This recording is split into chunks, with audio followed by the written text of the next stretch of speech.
So பார்த்தோன்னா இப்போ அதாவது லோட் ஃபைல் அப்படின்ற இடத்துல இந்த இடத்துல youtube.xml அப்படின்னு கொடுக்குறேன். .xml அப்படின்னு கொடுக்குறேன். ஸோ பார்த்தீங்கன்னா இந்த பேஜில் இருக்கிறது வந்து நம்மளுக்கு லோட் ஆகி இங்கே வந்து நம்மளுக்கு டிஸ்பிளே ஆகும். அதுதான் நம்ம கான்செப்ட்டு. இது ஆல்ரெடி நான் வந்து சொல்லிட்டேன்.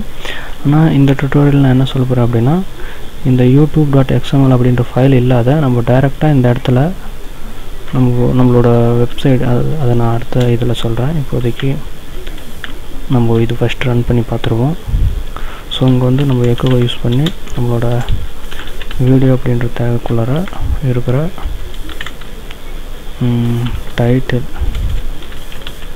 டைட்டில் அதே மாதிரி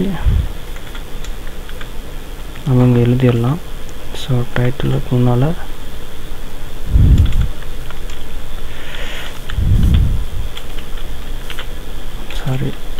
வீடியோ டைட்டில் அப்படின்னா வீடியோ டைட்டில் வேணால் டைரெக்டாக டைட்டில் அப்படின்னு கொடுத்துட்றேன்.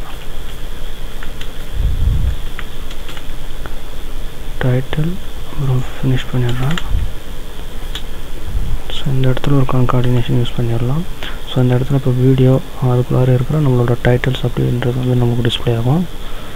அண்ட் அதேமாதிரி இங்கே ஒரு கான்கார்டினேஷன் விஆர் டேக் நான் யூஸ் பண்ணிடுறேன். இங்கே அதேமாதிரி நம்ம வீடியோவில் இருக்கிற கண்டென்ட்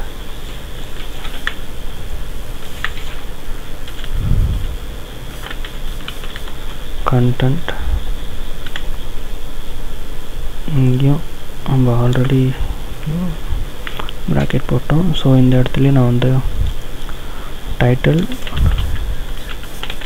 டிஸ்கிரிப்ஷன் அப்படின்னு சொல்லிட்டு கொடுத்துட்றேன்.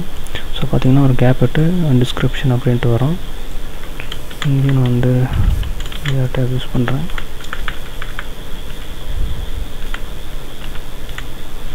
ஸோ எல்லாம் தான் நம்ம ஃபினிஷ் பண்ணிட்டோம். நான் இப்போ வந்து சேவ் பண்ணிட்டு நம்ம வந்து ஒரு டைம் ரன் பண்ணி பார்ப்போம். டைட்டில் டிஸ்கிரிப்ஷன் லைன் 2 3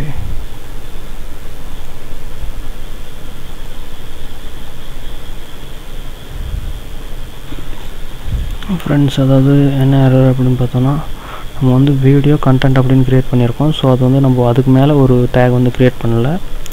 ஸோ நான் வந்து இந்த இடத்துல சோர்ஸ் அப்படின்னு கொடுக்குறேன். சோர்ஸ் அப்படின்ட்டு ஸோ அதேமாதிரி இங்கே முடிச்சிடுறேன்.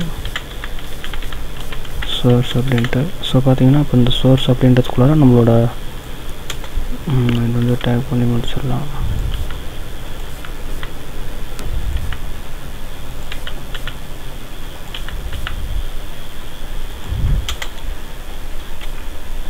ஸோ பார்த்தீங்கன்னா இப்போ வீடியோ அப்படின்றது மெயின் டேக், அதுக்குள்ளார இருக்கிற சோர்ஸ் அப்படின்றதுக்குள்ளார இப்போ நம்ம இது மாதிரி சோர்ஸ்ன்னு வந்து மல்டிபிள்ஸ் வந்து க்ரியேட் பண்ணிக்கலாம்.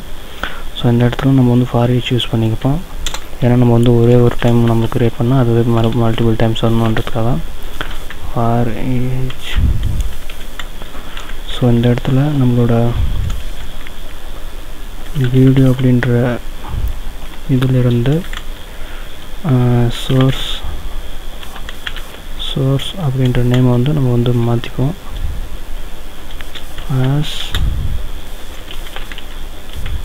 சோர்ஸ் அப்படின்ட்டு ஸோ இப்போ வந்து நம்ம வந்து எக்கோ பண்ணிப்போம்.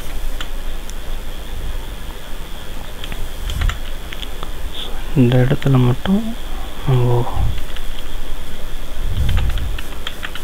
சோர்ஸ் இங்கேயும் சோர்ஸ் அப்படின்ட்டு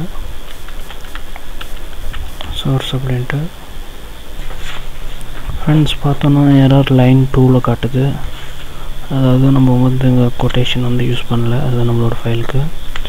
ஸோ இன்னொன்று வந்து சொல்லணுன்னா, நம்ம வந்து ஒரே ஒரு இதை நம்ம எக்கோ பண்ணுறதுனால நம்ம வந்து ஃபார் ஈச் கூட யூஸ் பண்ண தேவையில்லை. நான் வந்து அதை கேன்சல் பண்ணிடுறேன். ஸோ இந்த இடத்துல நம்ம வீடியோன்றது மட்டும் நம்ம யூஸ் பண்ணிப்போம். அதுமாரி இங்கேயும் வீடியோ ஸோ டைரெக்டாக நம்ம வந்து யூஸ் பண்ணிட்டோம். ஸோ இப்போ நான் சேவ் பண்ணிட்டு ரன் பண்ணுறேன். Line 4 error title video